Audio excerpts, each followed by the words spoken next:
Jadi mungkin yang ingin saya tanyakan terkait juga dengan employee well-being ini, mungkin yang sekarang ini sudah makin mencuat ya, bahkan jadi keluar dari benefit yang lain lagi. Maksudnya satu well-being ini perlu diperhatikan oleh manajemen. Mungkin lebih ke arah flexible working tadi, mungkin boleh sharingnya Pak Herman dan Pak Lukas. Di tempat bapak-bapak ini, kalau para leader-leadernya memantau karyawan yang work from anywhere atau from mana pun tuh bagaimana ya, maksudnya kan produktivitas harian juga harus dilihat. Kemudian yang biasanya masuk offline itu kan kelihatan telat atau enggak gitu kan, pulangnya jam berapa. Nah ini kan kita nggak kelihatan, maksudnya kita pun harus berpikir juga orang yang nggak kita lihat itu sebenarnya kerja juga di sana gitu. Bagaimana kita bisa meyakinkan itu? Apakah ada tools yang baru yang dibuat atau bagaimana Pak? Kenapa flexible working itu dibutuhkan di perusahaan tersebut?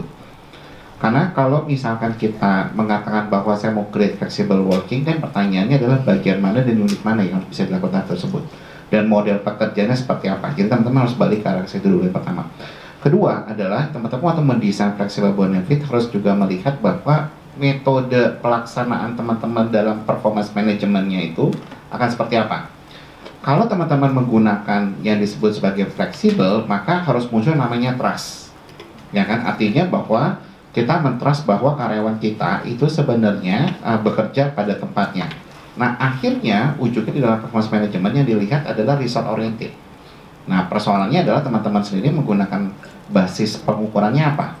Kalau pengukurannya itu adalah harus bukan dalam bentuk result oriented, dan itu jadi problem.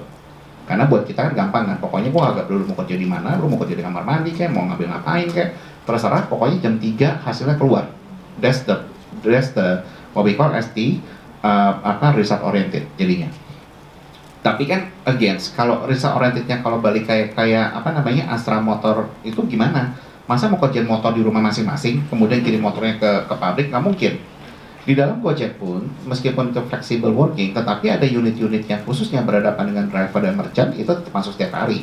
Nggak mungkin mereka kerja dari rumah. Kenapa? Karena bagian itu bukan result oriented, tetapi itu adalah proses oriented.